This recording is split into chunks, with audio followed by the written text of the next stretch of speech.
to the Oxygen Addict Triathlon podcast. We're brought to you every week by our sponsors, precisionhydration.com. Electrolytes in different strengths that match how you sweat. You can get 15% off your first order with the code OxygenAddict15. And we're also brought to you by Thriver.co, the simple finger prick blood test you can do at home to track hormone, vitamin, and mineral levels in your body. You can get 10% off, can't even say it, 10% off all subscriptions with the code OxygenAddict10. Right, everyone, bit of a special episode this week. I'm bringing you a bike aerodynamics and bike speed special with my good friend Matt Bottrill. Now, a lot of you all know Matt is superstar bike coach to an awful lot of the pros. He is an absolute wizard with bike fitting and aerodynamics and making bikes go faster for less effort and basically getting you more speed for whatever fitness you have, as well as helping people, helping the pros improve their fitness. His real genius is in helping people understand how their body and how their bike interact with the wind and how you can basically use your bike and use your bike position to go much, much faster for the same speed. Now, I'll give a shout out for his coaching services. Matt does a fantastic job of coaching athletes, but he also does a fantastic job of coaching people's bike fit and bike position. So at the moment, it's obviously very difficult for bike fitters to make a living with no one being able to visit them in person. So Matt has pivoted and is doing Skype online bike fitting, so he can do almost all of the stuff he would be able to do in his studio with you at home over Skype. So check out his offerings over at Matt Bottrill Performance Coaching. He's a great guy. He's got a really good business going on. I want his business to still be going when the coronavirus lockdown is over. So if you're sitting at home at the moment with more time on your hands than you think you know what to do with, and you want to get faster on the bike, then go and visit Matt for a Skype bike fit at the moment. All right, so on this week's show, I've got a whole bunch of news for you and a great coach's couch about nutrition. So we'll jump straight into that. News and results are sponsored by Precision Hydration. Remember, you can get over to their website and take the online sweat test and get a good lead as to whether you're a particularly heavy or a particularly salty sweater. Now, I'm going to bring you this live from Twitter. One of my other good friends, Dave Moulding, who I used to coach years back, he posted an interesting picture a couple of days ago of his black trucker's cap after a run, and it was completely caked in white salt. And he said, I think I'm going to have a look at my hydration needs during my next run. So that is a really good sign that you are a particularly salty sweater and probably a particularly heavy sweater as well. My first experiences of realizing I was an extremely salty sweater were racing in a black 2XU tri-suit back in the day, and even having done swims in a lake, so I got out of the water, started cycling. At the end of the bike leg, my black tri-suit was completely caked in white salt. And while that might be expected if you've swum in salt water, it's not expected if you've swum in fresh water. So having salt caked on your clothes after a run is a really good sign that you are a particularly heavy in concentration, heavy sodium sweater. And you need to take care of that, because sodium is really important for two things. It's important for fluid balance, but it's also important for muscular contraction. So if your fluid balance goes out of whack, you can end up with what's called hyponatremia, meaning you get an exceptionally low level of sodium in your blood, and that can make you extremely ill. And, in my case, it led me to being on drips after I'd raced and vomiting at the end of races and stuff, simply due to my low blood sodium levels. In some people's cases, and in mine as well, it can lead to horrible calf cramps and horrible cramps all over the body. So if you suffer from cramps, that's another sign that you might want to take a look at getting your electrolytes balanced. So take their online sweat test, and if you decide you want to give them a try, it's a fantastic product. It doesn't taste disgusting. It hardly tastes of anything at all. It certainly doesn't taste salty, which is a surprise with first time you have it. You get 15% off your first order using the code OxygenAddict15 over at precisionhydration.com. So absolute no-brainer. Right, so a few things have been going on this week for me. Before we start with the news, the most important thing that's happened for me over the last week or so was we got performance chef Alan Murchison on a Zoom call with all of the athletes I coach in Team Oxygen Addict. Him and his partner in business, Vicky Gill, did about an hour and a half nutrition and performance cooking seminar for us over Zoom. And it was just brilliant. The guy the pair of them speak so much common sense around nutrition and cooking.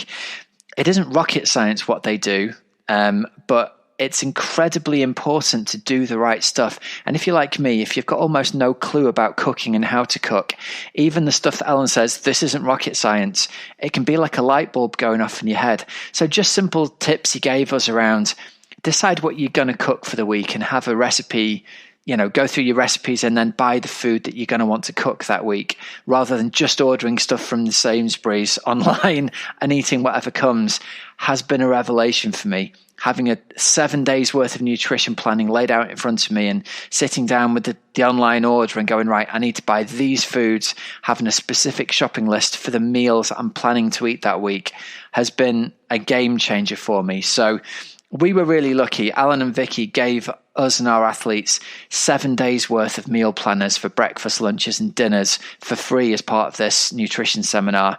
It's what they usually give to their one-to-one performance chef coached athletes that they coach their nutrition from, and it's been brilliant. All the foods and the meals are matched up to the Training Peaks account that we've got with the training for the week. So the meals actually, if you've got a recovery day, it's meals for a recovery day. If you've got an extremely long endurance day, it's foods more matched to that with higher carb content and more calories. If the high intensity days, it's got foods matched to that. So it's really taken all of the guesswork away. And, despite 20 odd years of coaching, the nutrition has been the missing piece of the puzzle for me, and I've never been able to help athletes with it really. So it's been amazing to see that. We've had loads of positive feedback from our athletes. So that was really, really awesome. So if you haven't seen it, I'm going to give a shout out to Ellen's book. It's just called The Cycling Chef, which you can get through Amazon. It's brilliant. It's got loads of great recipes for breakfast, lunches, dinners, snack bars, your own homemade energy bars. It's all fantastic. So get over and check their book out. Other things I've noticed this week, check out the PTO Hub, the Pro Tri organisation. They've got interviews this week with Sarah Crowley, Dave McNamee, Ali Brownlee. Really short little videos, but really good stuff around interviews with them that will help the miles tick by nicely over on the turbo. And similarly, Super League Tri have been doing some good stuff as well. They've highlighted this week and reminded me to give a shout out to their junior athletes, Daniel Dixon and Jack Stanton Stock. These two lunatics, and I mean lunatics in the nicest possible way, endurance lunatics. They celebrated their 18th birthdays by riding 315 miles on Zwift, 18 hours for 18 years old on their 18th birthdays. So 315 miles is a solid ride to have put in, let alone at 18 years old. So the pair of them have clearly got massive endurance engines as well as those top end engines as well. So congratulations to you two. I bet you earned a slice of cake after getting that all completed. Nice work. I love that. Other bits of news I've seen. Kona has definitely been cancelled for October 2020 and has been provisionally moved to September the 6th of 2021 in Kona, Hawaii. So it remains to be seen whether that's going to happen or not yet, but it's given athletes some breathing space. So if you're an athlete who's already qualified, it looks like you've got a solid date on your calendar there. It's going to be challenging for the Northern Hemisphere athletes to train through the winter, but it's absolutely cracking for the Southern Hemisphere athletes. They're going to get to train through their summers, so it might well be that we see some stonking performances from our Southern Hemisphere athletes for that race. There's rumours of huge numbers of legacy athletes being offered slots in that February 2021 race as well. So it might be that they clear through all of those athletes who've been given the legacy slots, and we end up with massive amounts of sort of the participation end of the sport there as well, which I personally think would be absolutely brilliant. I think it'd be a fantastic opportunity to get all those athletes to Kona as well. News at the moment is the Topar 70.3 World Championships in New Zealand, currently postponed. No date on the horizon as seen. Maybe it's been postponed or cancelled indefinitely. Who knows at the moment, but watch this space for more news on that. Other news that's trickling through is that in Hamburg, they've announced that Ironman Hamburg, WTS Hamburg, and the Mixed Relays Championship are all due to take place on the 4th to the 6th of September 2020. So if you're racing that race for this year, that's good news for you to get it on the calendar. Personally, I'm taking that with a pinch of salt at the moment. I don't want to, rain on anybody's chips, but I don't see those events happening in early September of this year. But, wait to be seen. Reading on social media and on Instagram, there's a real mix of pro triathletes reacting to this, from this is fantastic, it's definitely going ahead, all the way through to I'll believe it when I see it kind of end of things. So we will see. And another bit of a shout out here. I had a message from listener Vicky Jones, and thanks very much for getting in touch, Vicky. I hadn't put two and two together on this one. She says, "Hi, I really enjoy your podcast. I've been a long time listener. In your most recent one, legislation is different in England to the rest of Wales and Scotland regarding open water swimming. So we are not allowed to swim in open water yet, and it's a really important distinction." And yeah, you're dead right. Thanks for getting in touch, Vicky. I didn't realise that at the moment. So open water swimming allowed in England, but not at the moment in Wales and Scotland. And I've had a similar email through from Triathlon, Great British Triathlon, British Triathlon Federation, to say a similar thing. So it's confusing and divisive advice at the moment. But basically, if you're in England, you can swim in open water. You can't in Wales and Scotland at the moment. So whatever you're doing, be safe out there, guys. All right. So this week's Coach's Couch, I'm going to talk a little bit about the importance of nutrition. And again, I want to re-underline the stuff that we got from Alan Murchison and Vicky Gill in our seminar that we had with them last week. One of the most important things that I took away from this, and I think it's really important to sort of underline the most important thing you get from something like this. The most important thing was you need to plan your meals out in advance. No matter what you're going to have, plan them. And if you plan them, you can then buy the ingredients for each of those meals.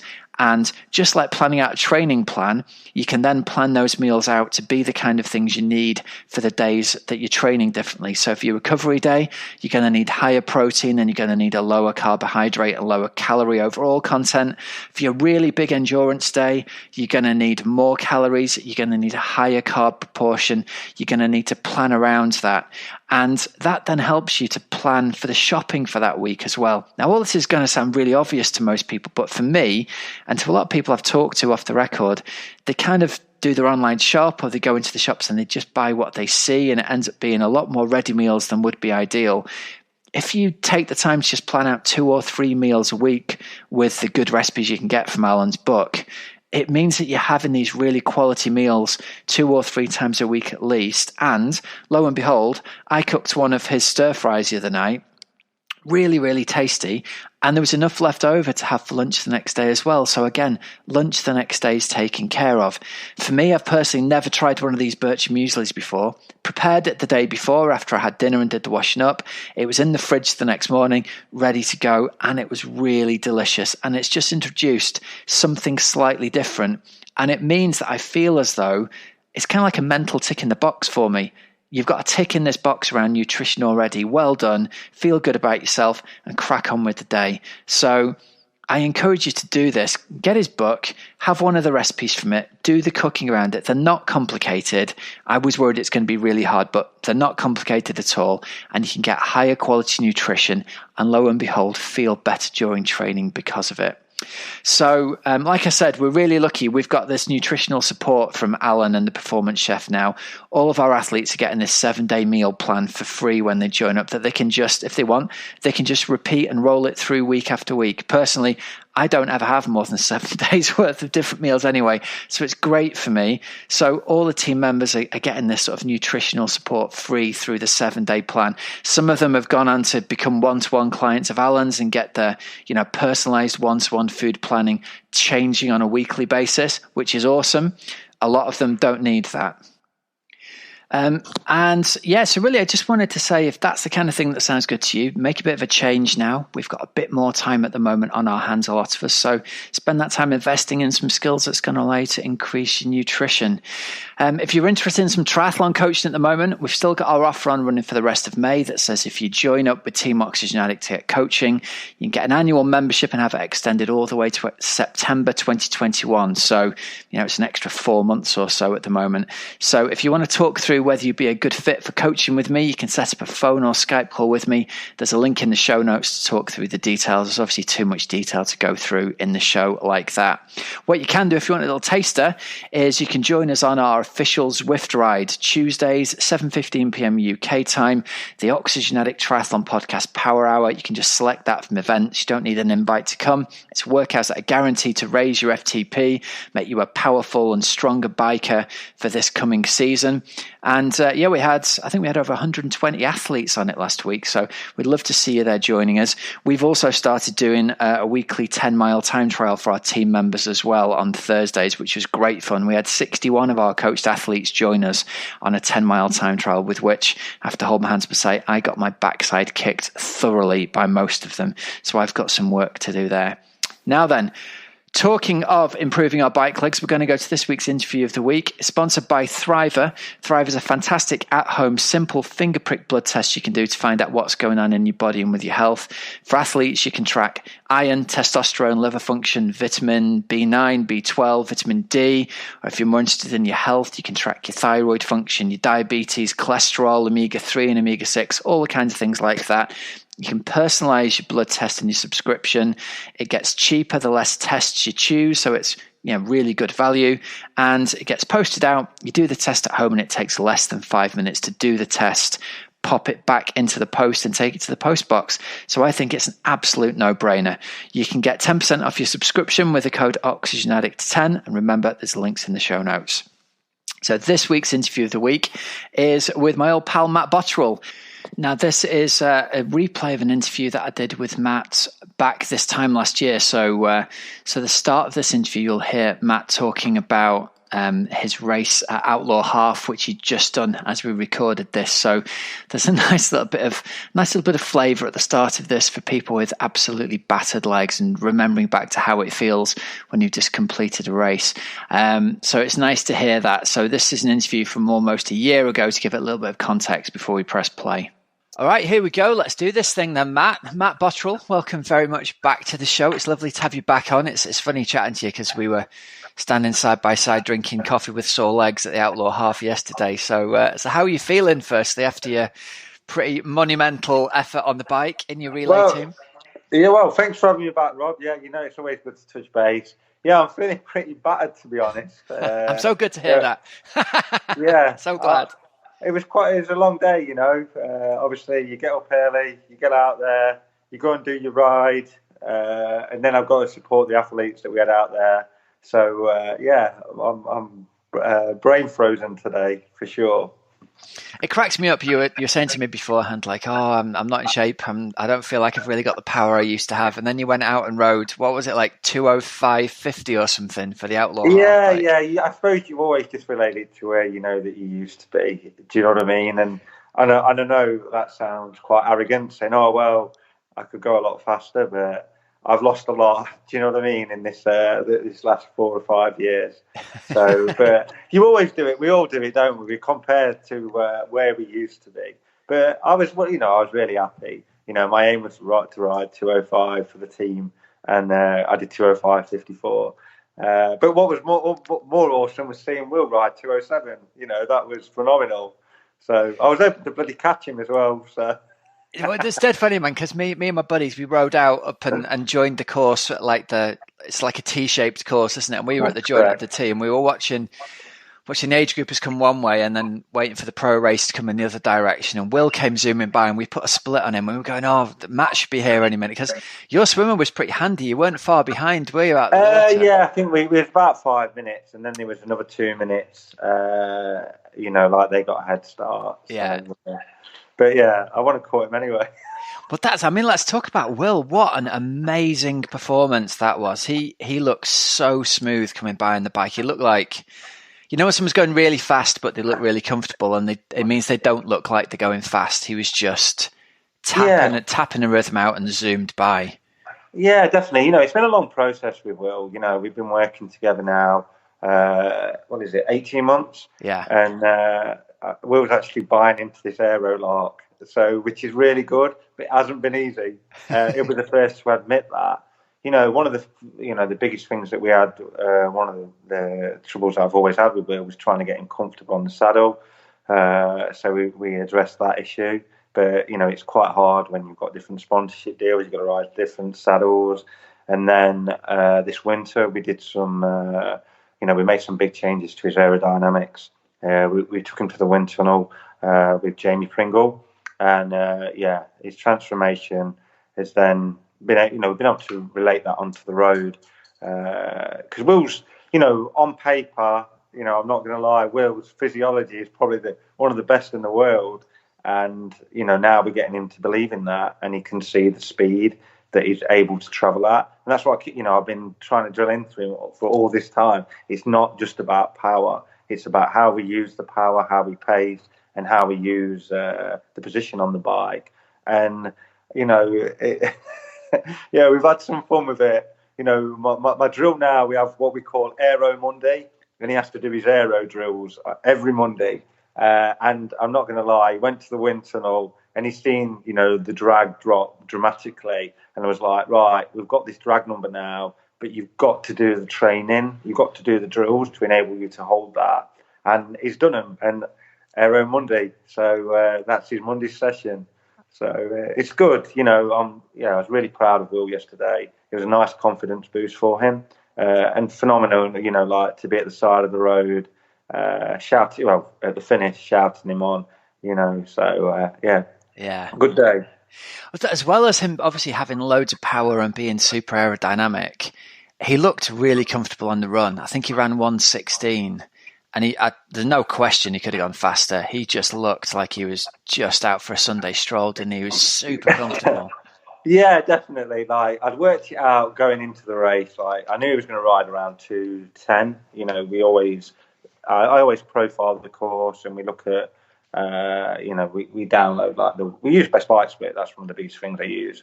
And I was like, mate, you do X amount of power, you're going to do this time. But my deal was, I just said, look, you've got Brazil next week. If you come off the bike and you're up on Threlfall's run, the split, do not hammer yourself on the run. Yeah. So even like 1:16 was faster than what we'd agreed. So the plan was 1:18. So, but he was cruising yesterday, and it was a good confidence boost for him. We had Texas. He did that phenomenal bike. Didn't quite go how we wanted on the run. So I was like, mate, let's do Outlaw half, get a bit of confidence. Yeah. And then we decided to do Brazil. Yeah, it is. It is so much of a confidence game, isn't it? Even at the very top with the pros, and watching Will go at Texas, he had a phenomenal swim and bike, and looked like he was going well for the first 10K of the run. And then, was it almost like? Do you think he didn't quite even believe he could go that fast? I think, it was kind of, I almost I knew how well Will was going into that race, and this is the biggest thing. I monitor it, and I'm always saying, look, this is the point you're at. This is the time I believe that you can ride. And I think for Will, because he'd made this transformation in aero, he didn't believe how he was cycling. And it's a different race, like you go and ride 112 miles by yourself. Mentally, that is so different to, like the guys riding in the pack. And he was saying I was freewheeling at points and they weren't catching me. But I was like, well, you didn't freewheel that much, else they would have caught you. But I just think, mentally, I think that he came off the bike, he expended, I wouldn't say that he expended more energy. Like, the intensity that he rode at was what we expected, but it was mentally, I don't think he believed what he'd done. And I do believe that, he was going into that race to try and win, to try and podium. And after 10K, it wasn't looking that way. So, but that's the biggest thing, like how the dynamics of racing for the pros is with all these new regulations. You've got to make a call at some point. So you're better off saying, well, if I'm not going to get that qualification or I'm not going to win this race, then I need to pick the next one. Because, we all know, whether it's an age group or a professional, that they do that run and it's going to dramatically take, it could take a week, 2 weeks to recover from. Where if you do like a bike, swimming a bike, then, it's like a big training day. Yeah. So, It must be really hard to be sort of where he was in that gap between, was it Andy Starkovitz that was out in front and then he was in front of all the rest of them, and he might have been thinking like he was a bit kind of in no man's land. And I'd imagine 4 hours like that on your own, having doubts in your head about, should I slow down, should I keep on going, how far, I can't believe I'm this fast. It must really mess with your head, mustn't it? Yeah, definitely. But that's the art of becoming an Uber time trialist, isn't it? You've got to. That's like Starkey did the same thing, still ran well. For Will, he's come from this ITU background, and then he's doing something that he's never done before. So, subconsciously, that's a different place that you've never been to. So, he was in no man's land. But going into Brazil, if he gets in that situation again, he's got to ride it and he's going to run. It's like having seen how well he went at the Outlaw Half. We recorded this morning and I said to Helen, God help anybody who's got to race Will at Ironman Brazil, the form that he's in. It's good, I so believe in Will. It's great. He's on my doorstep. I get to see him a hell of a lot. So I'm excited for this weekend, and obviously working with, I work with Tim Don, and I know that course really well. So that's what I was doing before I met you, actually. I've profiled it. I know the time it can ride. I'm not going to say what that time is. But, go on. Let's I'll tell you off air. Yeah. But it's going to be a good race, and he'll get some confidence from Outlaw. Well, obviously, Will, he's got the pedigree in the swim already. Superb swimmer. Turned into an amazing time trialist. He's always been an exceptionally good runner, and he's run down in the low 240s. Do you think that, maybe not this race, but do you think that breaking Tim's time overall could be on at some point in the future? I do believe that he could go faster. He's got the physiology to be able to do that.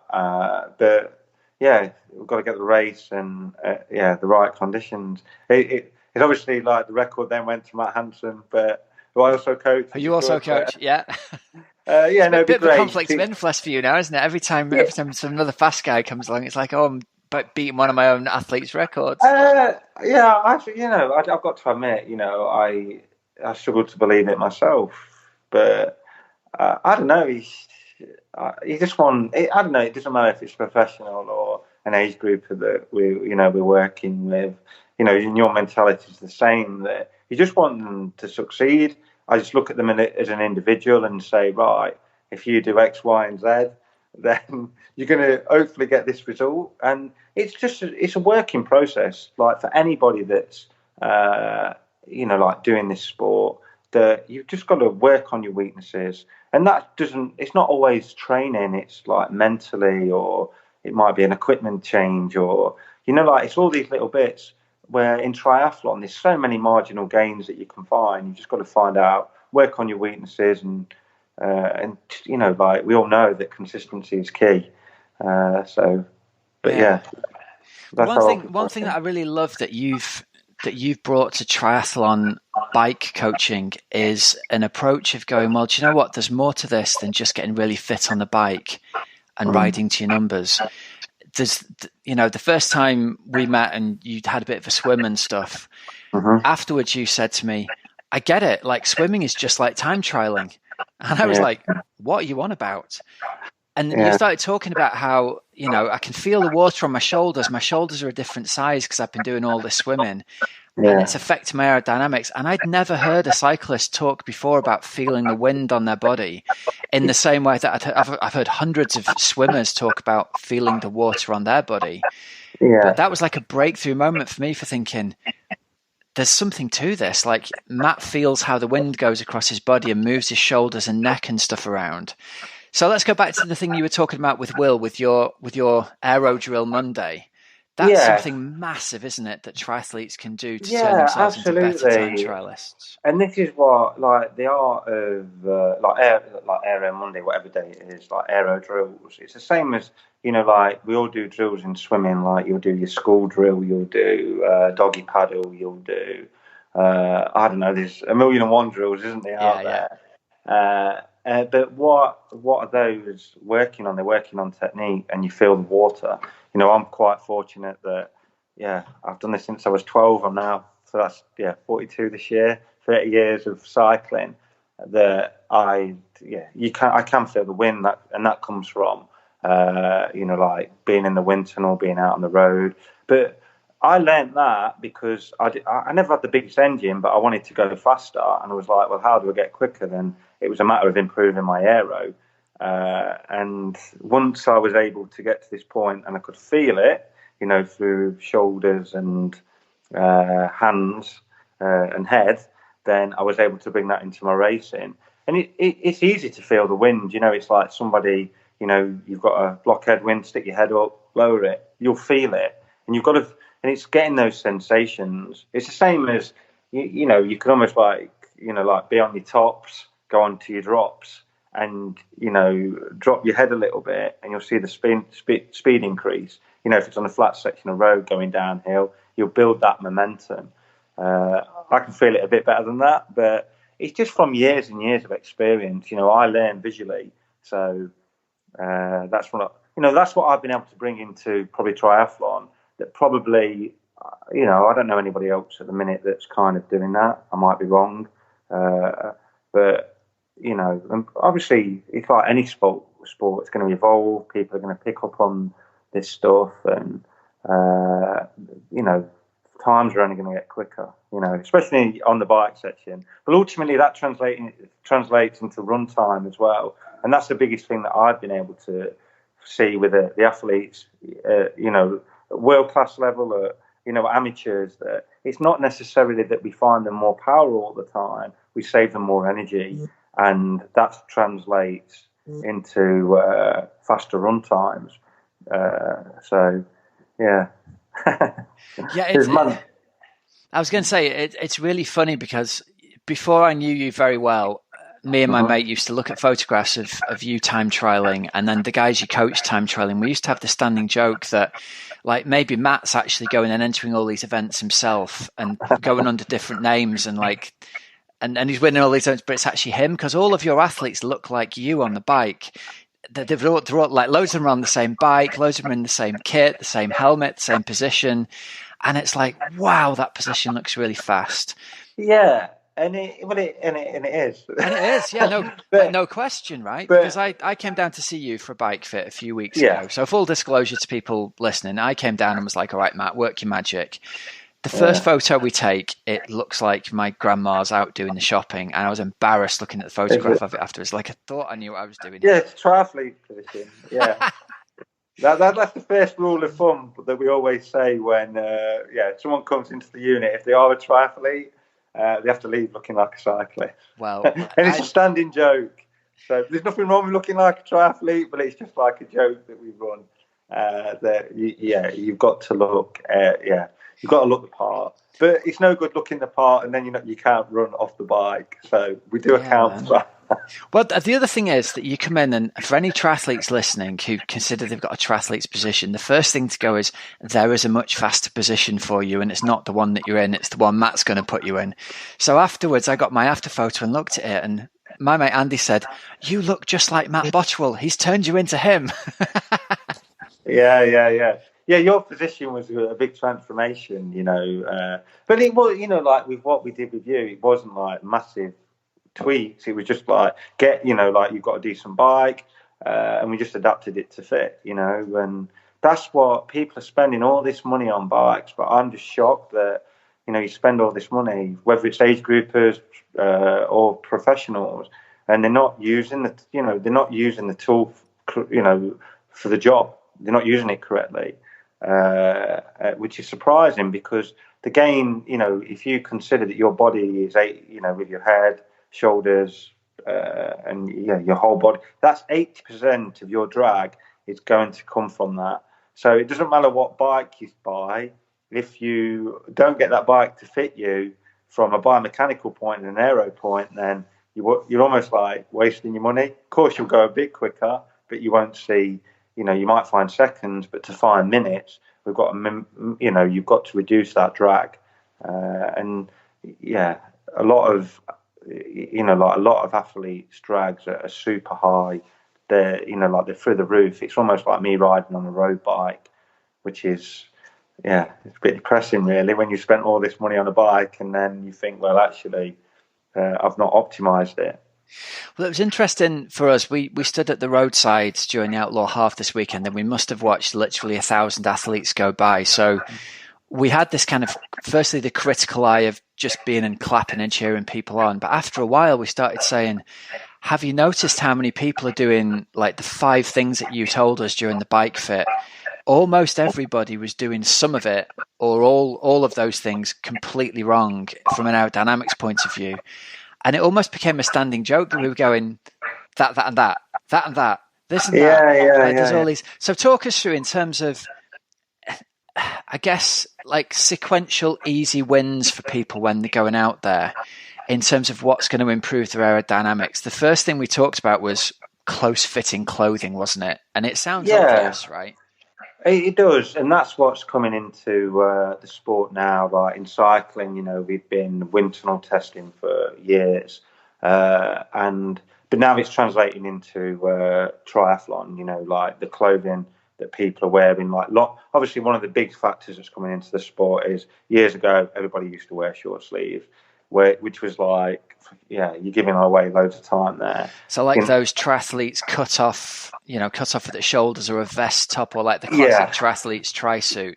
How much kind of in terms of power would you give away over a speed suit? That's the thing, like skin suits and tri-suits, there's probably, you could probably losing like between 20 and 30 watts between a great fitting suit that's been designed in the wind tunnel, developed, to like a bog standard sleeveless suit, which is, like over an Ironman distance, we're talking some serious time that we're going to reduce. And most people have said, oh no, that's not possible. Tell you now, going to the wind tunnel, we've measured this so many times that, always try and buy the best clothing that you can. That's a big win-win. You can spend thousands on wheels, frame sets, but clothing is a big area. The manufacturers are grasping onto this. Clothing's only going to improve. It's like now teams, cycling teams are spending hundreds of thousands to, like find 1 or 2 watts. But in triathlon, like start putting sleeves on it, some trips on it, and that's dramatically going to reduce that drag.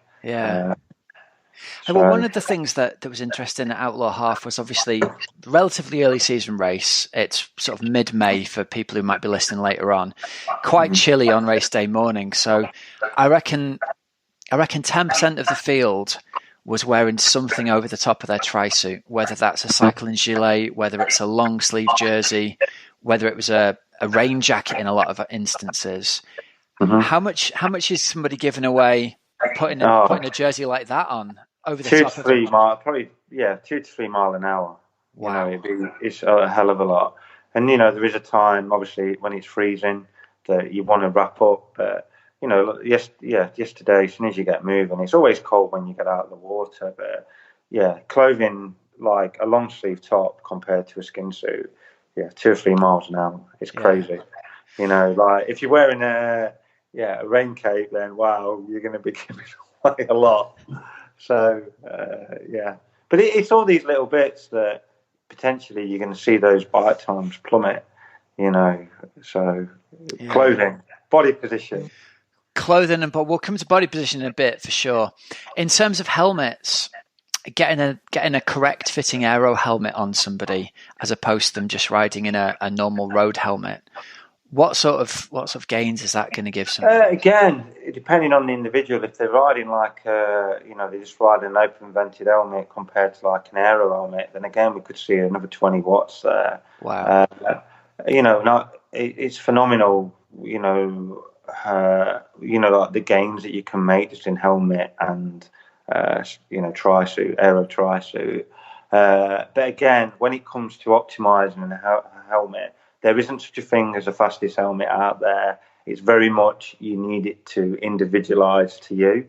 And we've got a pretty good eye in terms of doing a bike fit and then fitting a helmet on somebody and saying, well, I'd suggest that these are the 2-3 options that you potentially look at. But that's when the wind tunnel just come into its own, really. Same with clothing, like when you're looking at the top end stuff, because what works for one might not necessarily always work for the other, especially if it's got like a trip design on it.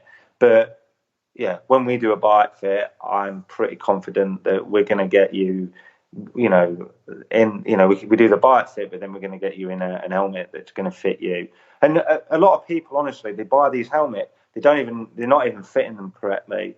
You've got like rot locks in there, you've got visors, and it's understanding how to get that to fit to your body. So again, that's something that we always look at within a bike fit. It's not just like, here's your biomechanics, here's your aero, go away. We look at all these little bits. And again, you understand how to hold that. Yeah, cool. All right, so there's equipment stuff kind of covered off. Let's go on to body position next then, because that was the thing for me, that you made some small tweaks to my bike handlebar angle, and all of a sudden I got back on and just went, oh, like that's what I've been looking for. It was like getting into a comfortable pair of shoes. Yeah, definitely. And that's the thing, like everybody goes out, you buy your bike, it comes with a set of extensions, like the pole extensions, and it'll come with a set of handlebar cups.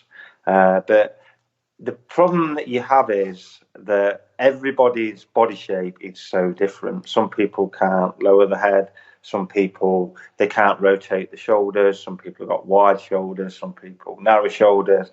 So everyone's going to need a different pole angle. And that's what we were able to do with you was we were able to, we assessed you initially. So we looked at what you could do biomechanically, like your body composition, how you could rotate your shoulders. Have you got any niggles in your shoulders? And then we morphed you into the bike. But that came through, like changing the angle. You were quite lucky in the fact that we didn't have to change out the pole angle. We were able to rotate the cockpit. Well, the tri-bars. You had the flat base bar, and then we were able to angle the poles. And all that did there was it gave you the rotation in the shoulders. So we were able to narrow the shoulders, and we were able to lower the head. So ultimately, then that gets you into that more aero position, but it also makes you a lot more comfortable because you haven't got the pain in your shoulders from bracing all the strain. Like we see it a lot where athletes have got like the flat poles, like Fabian Cancellara used to ride. Yeah. And that was amazing, but that was like a time when, Cancellara at the top of the sport, bikes were getting transformed. They were looking like Formula One race cars. And they put like these flat poles on, but like Cancellara was like riding time trials at like 480 to 500 watts. So for him, they worked.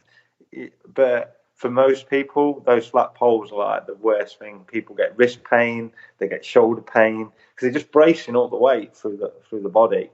So yeah, by getting the correct angle of pole, and everyone can do this. You can play around with it in the mirror. You can get a bike fit, and if somebody really knows what they're doing, then they're able to set you up with the correct pole angle, and then get the narrowing of the shoulders there. But the thing that really surprised me was I thought I knew what I was doing. I played with my position quite a bit over the years, and then you kind of looked at me. It was one of those. I've made a joke with you before about this, about how like that guy in the Matrix can see all the green numbers on the screen, but he can see what's going on. It was like you looked at people differently and you were like, no, just a minute, wait there. I'll just do this and this and this. And all of a sudden, by changing the angle, it wasn't even like we needed a second go at it. I went straight back in and I could feel immediately my shoulders were completely relaxed, but they were much narrower than they were before. But I just kind of sat in that. Like everything supported itself on my elbow cups all of a sudden. No, definitely. And that's because, like what we're able to do is like there's myself and George Fox, who does a lot of our fitting, is you have to become the athlete. And that's how we do it. We're not using high, at the minute we haven't got motion capture, but something that we are investing in at the minute, but it's just like getting the athlete to understand how to hold that position. And it's simple. You just say, we make the change to the bar, they go into it, they can't quite hold it right. Now can you push in, can you pull on the poles? Can you push into the pads? Can you drop the head? And all of a sudden you can see what they do. And then it's like, okay, they can't do this now, but if we do one drill, so it might be that initially we work on hand position, that they fall into that position. They're like, wow, yeah, I can hold that. The pain out of my shoulders are gone. Like for you, we didn't have to change it where we put angled shims in, which take a lot of the stress out of the shoulders. We were able to angle the tri bars, and people will be able to see that through, the pictures that you'll post up. But that's one of the great things is putting angled shims in takes the pressure out of the shoulders. It then allows the cup to fully support the shoulder, which takes a lot of pain out there, which is, it's great. It's ultimately, it's going to mean when you come out of the swim, I've never felt pain like it. The pain that I felt from swimming in my shoulders was relentless. And but that's one of the things these angled shims and poles allow you to do is to take that pain away. So once you get that bit right, then we can start working on hand position, and then we can go into like changing pole. We can then go into changing pads. Like we do. It's a lot of people are changing now. That's one of the things I did notice at Outlaw was people are like, they're getting wise. In the UK, there's nobody else where you could get all these different parts to make your bike and your position to how you need it to be. So pad position is, and it's not always narrow. It's good for everybody, and that's why we're measuring shoulders. We're taking all these different angles to understand how do we make that narrowing, and and the length that we're also going to take with the poles as well. Yeah. So poles are, you can pick up a set of poles for like £45 if you haven't, So it's not like you've got to go out and spend thousands. It's a simple fix. It's a relatively small investment of cash for a massive comfort fix, isn't it? Yeah, but then also having and I suppose that's the great thing for us. Like, obviously, like when we take, some people look mortified when we're like ripping all the cables out with its DI2 mechanical.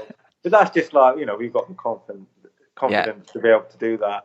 Like drilling parts and it's not for everybody, but that's what we're able to do within our bike fit. And most bike fitters aren't doing that because I'm not going to lie to you. If you don't want to know what you're doing, you could be there all day. Yeah. But generally speaking, we can transform somebody in about 2 to 3 hours. Well, the thing that amazed me, your bike fit studio is like a little Aladdin's cave. So you've got like this whole selection of, well, first, loads of different Aero helmets to try on. And it's that thing like, here's what you look like in this one. Here's what you look like in this one. Look how that one fits your back, but it doesn't fit. Like in our case, my friend Andy came down and he had a fit done as well. So that was a real good contrast that what fit me really well didn't fit him and vice versa. So that was a real great example of two people being completely different body shapes and different helmets fitting him really, really well. Yeah. Similarly, the pads he had on his bike, they were tiny, weren't they? They were tiny little arm cups. And the minute you put the different ones on, so you've got a different selection of arm cup pads to try out. The minute they went on, he was just like, oh yeah, these are great. This is completely different. And without having the option to try that, if you just come in and like, and I'm as guilty as anyone, you just buy stuff off the internet because it looks nice without trying it, right? Yeah, and that's where most people go wrong. You can market the hell out of something and there's loads of companies out there doing it at the minute. But you can buy the product, but if you don't know how to use it or you put it in the wrong position, then you're wasting your money ultimately. Like there's no magic in a set of high-sided pads, for example. But if you put them in the right position, then generally you're going to get 8 to 10 watts, which is a massive transformation, for somebody. But one of the things that we've been able to do is we've done this for a long time now. You're almost like you're trying to cheat speed, you're trying to find speed for free. Well, you've got to buy the parts, but it's but you're trying to morph the body into position that it doesn't want to get in, but you're relieving the pain. Like years ago, anyone sees pictures of me, I had a grimace on my face, and it looks like I'm in pain. from, just trying. That wasn't pain from trying. It was trying to squeeze my shoulders in and hold my head. And if I'd done it right the next day, I was in agony. But like now, what we're able to do is, we've got all these pads, shims that have, transform, like the transforming position. But ultimately, they're just making it a lot easier. So, but yeah, it's good. We've always said on the podcast, when it kind of gets to springtime and people move from training indoors to taking the tri bike outdoors or the TT bike outdoors, like, look, there's going to be 2 or 3 rides where you go out and after 5 or 10 miles, you go, I just can't do this. I can't see where I'm going up the road, and my shoulders hurt, my neck hurts. It's like the first couple of rides, there's a fitness aspect of just being able to just ride in the aero position before you even try and put any power out. You've just got to get used to being in that position, haven't you? Definitely, and that's one of the things that some of the athletes, they hate me because I'm always like, right, you're going to go out and you're going to ride your Aero Helmet, and they're like, what do you mean I've got to ride? I can't do that. Everyone will laugh at me, and I'm like, but you're going to race in like 2-3 weeks time. I want you to do like, it might be 2-3 rides. I want you to, get your Aero Helmet on. But that's, it's, of course it's going to make them faster on the training ride, but it's just to get them used to it, because once you start getting visors, and, it's quite claustrophobic in there. And like how you see, like you might have done all these aero drills all winter, but once you get out on the road and you're traveling at speed, it's going to feel totally different. But then that's one of the things that a lot of people, you need to do is, right, get your bike fit done, but then you've got to transform that onto the road, because it's like, whether it's an aero test in the wind tunnel or on the track, if you do not know how that feels on the road, you'll never utilize it. And we all, if you've done a lot of this aero work, then you're going to be obsessed with what's my drag coefficient, what's my CDA, and you might go to the wind tunnel. Like for most triathletes, where we're realistically trying to get to. If we can get down to like 0.2, if we get below that, phenomenal. But if you get that number in the wind tunnel or on the track, and then it's not translating into the road, well, that's just a sign that you're not holding your position. So you've got to put that into practice. And relatively speaking, it's probably going to take 6 to 8 weeks to make that transformation if you do it correctly. Yeah. Again, the parallel here, I think you kind of singing to the choir here with triathletes, because they do this with swimming already. They know that drills are going to improve their swim stroke. They get made to do drills every week by their coach to improve their swim stroke, and they know it's going to take 6 to 8 weeks to bed in. We've never been told before you need to do drills to hold your position in an aerodynamic way on the bike. And if your position is comfy without needing to do those drills, you're probably giving something away with your position. Yeah, absolutely. Yeah, you've got to do that. Yeah, you've got to do that. And that's where we're, like for us, that's what we're a specialist in, and, we work, different people come to us. They might have the coaches and everything else, but we can help, like them go away and then they can implement those drills. So we always give a report, and it can be like, do these drills in training, and that's going to enable you to get faster. Yeah. And that's the key to it. Don't, the training will bring you X amount, but you can short course, especially if you've done this for a long time and you're like, I'm still traveling at 20 miles an hour, I'm still traveling at 21, whatever that speed is, or you've got an obsession with time, then relatively speaking, it's like, okay, you need X amount of watts to get faster. Where's that going to come from? And if you're in your 40s and 50s and you've done this for a long time, I'm telling you now, you're not going to all of a sudden, unless if you're untrained, but if you're relatively fit, you're not just going to find like 20 or 30 watts. But if you've never looked at your position, which, as we can see, and I'm going to more and more triathlon races, a lot of triathletes haven't, then you could be older and getting faster. Yeah, right. So I came back, I was really inspired. I got on the turbo, and the first few rides that I did, I was like, okay, here's my drill set. I'm going to do these like a drill set, a minute on, a minute off, just like you said to do. And what amazed me was how hard it was riding at zone 2 watts, trying to hold the position, because it's really stressful, isn't it? The first few times you get down into that position, it's physically challenging just to get your hands high, your head down, get the tuck, the turtleneck thing, without even trying to put any power down. Definitely. And that's where, like, relatively speaking, that's where you want to start, like small, like minutes, or doing like a drill that we call a 20-40 drill, where it's 20 seconds full gas, you hold the position and then 40 off.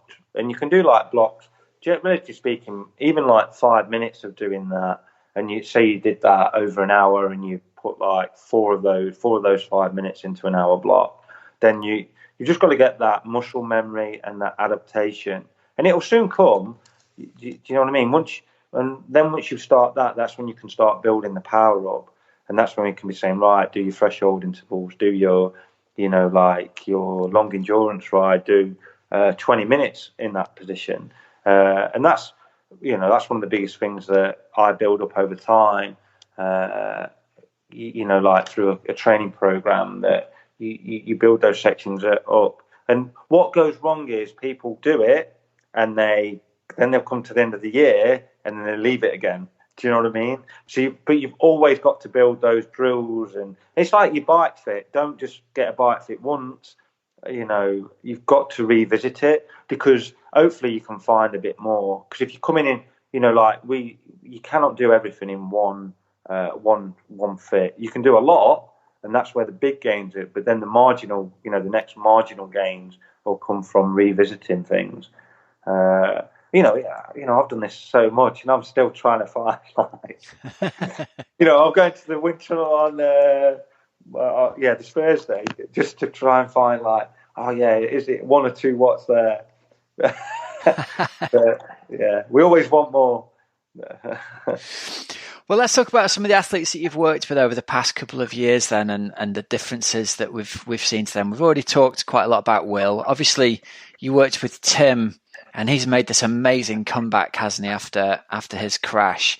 And he was in my mind, actually, as I was training and thinking, the guy's broken his neck.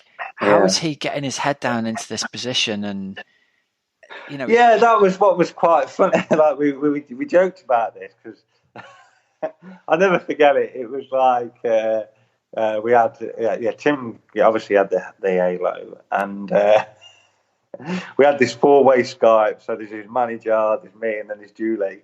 And literally, it must have been hours after he'd come back from the hospital. He sits on his. It was his road bike at the time. He had like this sit up and beg handlebar stem, and he dropped his hands on it because, look, I can still do the shrug. His head was lopsided, but he could still do the shrug. He was like, "Oh, I know I can ride now. I'll be fine." But it was hard, like trying to get him back into position. We had to do a lot of work on the road bike, and we were able to get him back on the road bike, then back onto the TT bike, and that it wasn't too hard for that. There was just a lot of issues going off with his neck and everything else that we had to work on. So, but it's Tim's transformation from when I met him to where he's at. Like, I'm not going to lie, Tim's probably got one of the best CDAs in the world, But that was what was, like when I first started working with him. I remember one of the things that I said to him was, "Man, what have you been doing for all this time?" And he was like, well, obviously he's got all these great results. And I'm like, yeah, but you've not broke Ironman yet. You've won Mallorca. I was like, man, we can go so much quicker. And he was like, well, yeah, really? And then obviously we've seen that, breaking the Ironman world record. And but Tim's just brought into the process. He believes in, he asks lots of questions, but providing I can give him the correct answers, he follows them. And, at the age of 41, still wanting to go out there and smash yourself. And, he's always asking me, I must get a message every day from Tim, like, oh, what's the next game? What else can I do? And that's inspiring for me, because I love, I love being asked questions and, going out there and thinking, can we do this? What else can we do? And that's what you always want to do, isn't it? Like with the athletes that you're working with, you want to give them that next, that next marginal gain. So yeah, Tim's been a revolution, and I think he'll carry on for a while yet. So I hope he does anyway. That's awesome. Yeah, it's good. I love it. In terms of his recovery from his crash, are things getting better and better with that? I'm sure it's a complicated road back. Yeah, definitely. It's just a shame at South Africa that he had that mechanical because, he was in great shape going into that race. We'd done all the right training. He was definitely on his way back, but it was just unfortunate. But I think we're going to have a good year. He's already raced. He's won a couple of races, and it's getting harder because we're getting older. But he's still, I believe that he can have a good year this year. Nice. And then how proud were you when you saw Lucy Charles and her transformation when she was riding out in Kona, and the kind of bike position that she was in compared to how she used to be? Oh yeah, like seeing Lucy's transformation in the sport was phenomenal. Obviously she got second at Kona the previous year, and I remember watching it on TV thinking, wow, she could ride so much quicker. What's this girl doing? And then, obviously working with Lucy last year was phenomenal. Seeing that transformation on a bike, seeing all those splits, it was phenomenal. And then coming into Kona and seeing her get second, like, let's not take it away. Like Daniela Reef's time was phenomenal, but Lucy Charles that was like the second. Yeah, that was apart from Daniela's, that was the fastest bike split that's ever been ridden. So it's a great transformation. So it'd be interesting to see how she does now. She's not working with me, so we'll have to see. She decided to do her own thing, so we'll see. And we've just had Susie Cheetham on. She's obviously on her. Oh, Susie! Oh, you've just been speaking to Susie. We interviewed her last week. She's been on this week's show that's just going out. So I think she's just raced Challenge Lisbon this weekend, and I think she stepped on something and messed her foot up, didn't she? Glass.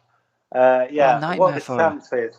I can't believe it. She goes into this massive lake and she doesn't stand on a glass bottle. But I always joke with Susie because I'm not just saying, she's like my A-star student.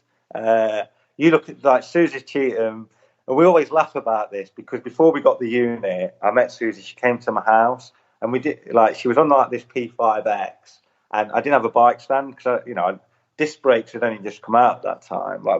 I used to just do anyone that knew me before the unit, we just used to do it in I call it a man cave. It was glorified summer house. But we didn't have this stand, so I had to prop her up against this fence that I've got at the bottom of my garden, and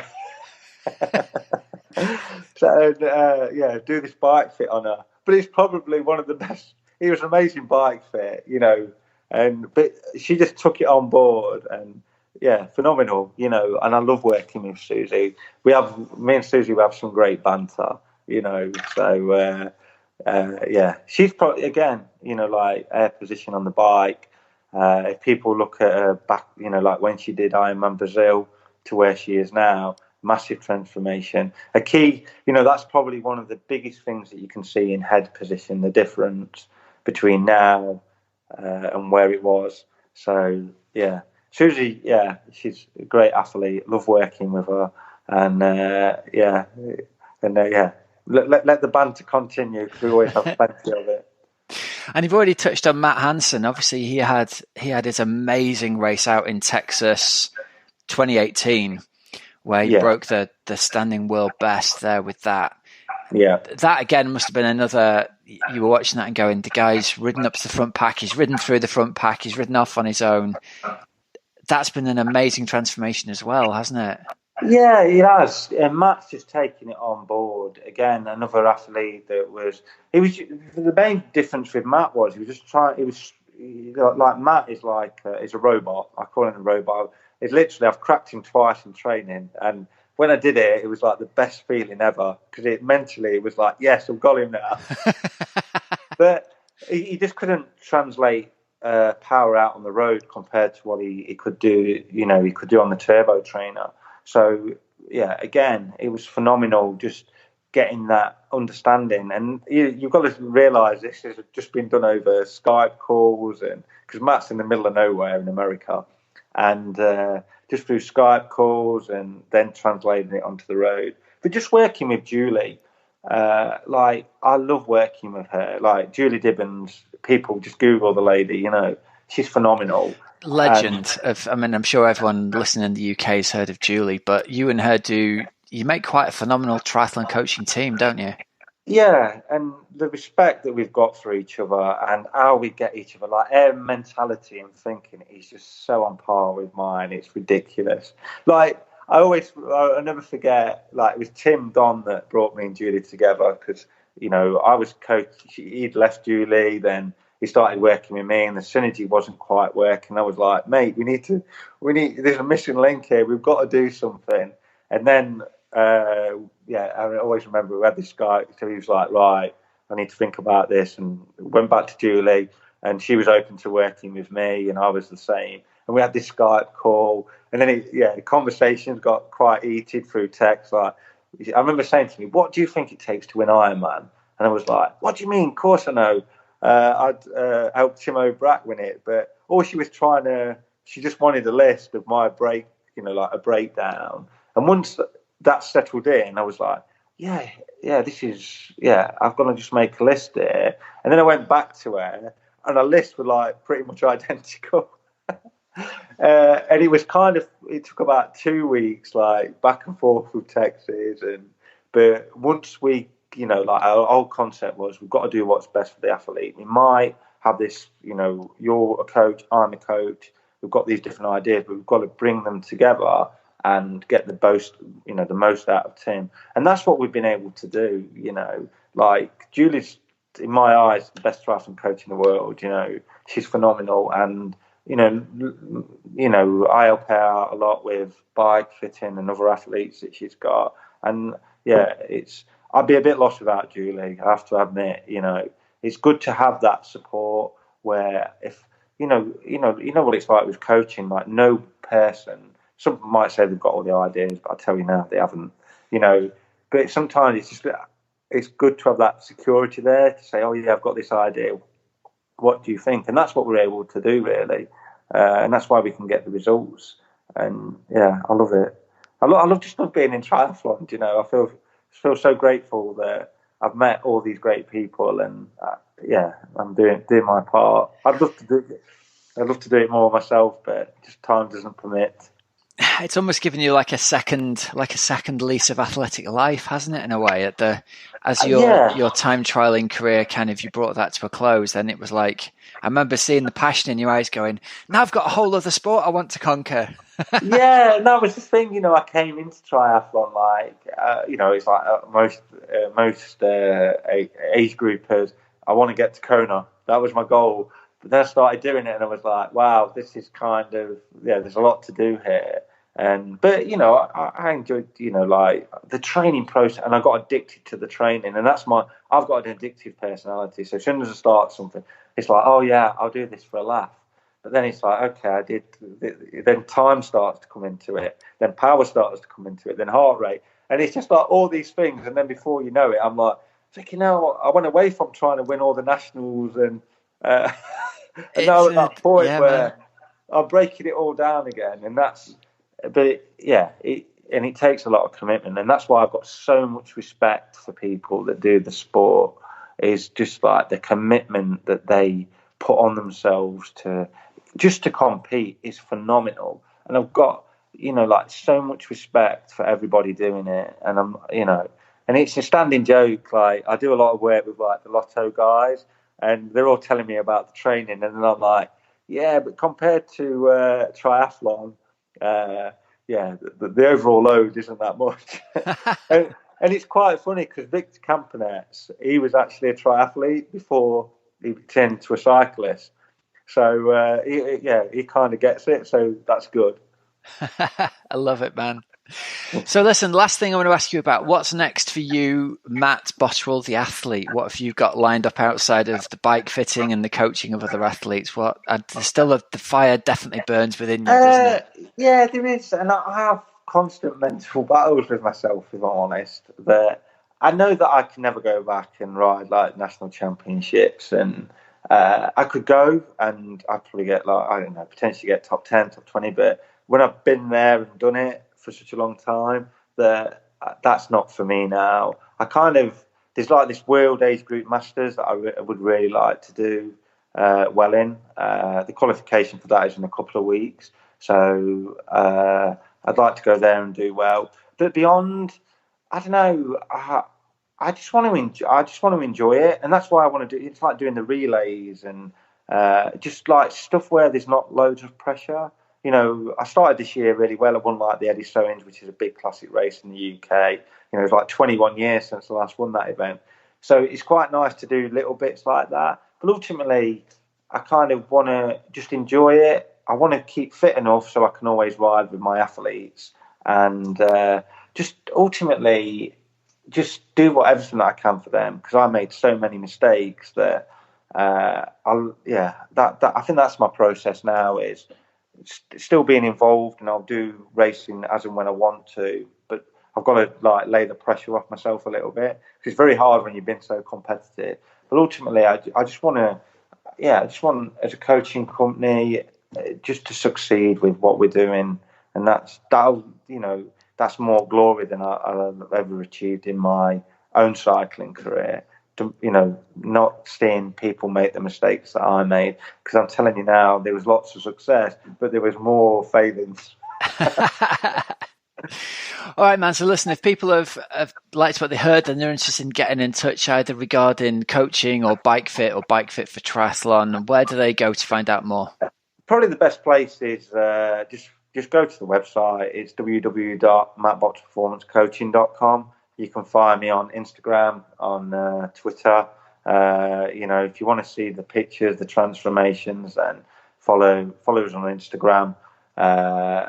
Just Google the name, and you'll see what we've been doing. Follow us on Facebook as well. We're always posting pictures. So if you need a bike date, I'm not just saying this; they fill pretty quick. June dates are already going, so we're booking into June and July now. So. But so get on it if you want to do well. Yeah, definitely. Especially if you're thinking of getting to Kona or all these big key events, then get it done now, because it would take you 6 to 8 weeks to make that transformation. Yeah, nice. All right, Matt. So it's really lovely to talk to you. Thanks very much, buddy. We'll speak to you again soon, I hope. Yeah, it's always good to chat, Rob, and keep up the good work. Loving the show, and loving the work that you're doing yourself. So it's motivating. So good luck. Cheers, buddy. You too. Okay, there we go. That's a bit of a blast from the past there, an interview with Matt, but loads of really, really good stuff that I thought could really help people out at the moment. Spend some time working on your position, spend some time looking at your position in the mirror and getting videoed, and just see what tweaks you can make based on Matt's advice there, because it really is amazing the amount of extra speed you can get for the same power when you're in a good bike position. Matt fitted me and my friend Andy about 1.5 years ago, and the difference in speed and power afterwards was absolutely incredible. So it's well worth tinkering with that position, especially if you're like me, getting a little bit older. The watts are getting harder to find every single season, so it's got to be being wily and being clever and trying to find extra clever ways to go fast rather than just relying on pure horsepower. All right, well, that brings us to the end of this week's show. Here's some discount codes and deals for you as reminders before we wrap it up. Precision Hydration will give you 15% off your first electrolyte order with the code OxygenAddict15. Thriver.co will give you 10% off all home blood test subscriptions with the code OxygenAddict10. And at TeamOxygenAddict.com, if you sign up for a year's coaching in May of 2020, we'll extend your coaching all the way to the end of September 2021, giving you 2 race seasons, giving you the chance to get really fit for races all the way into next season, get a massive head start on your competition with coaching for next year. So remember, there's links in the show notes for all these sponsors so you don't have to remember them. Until next week, have a great, safe training and racing week, everyone. I'm Coach Rob Wilby, and you've been listening to the Oxygen Addict Triathlon Podcast. See ya.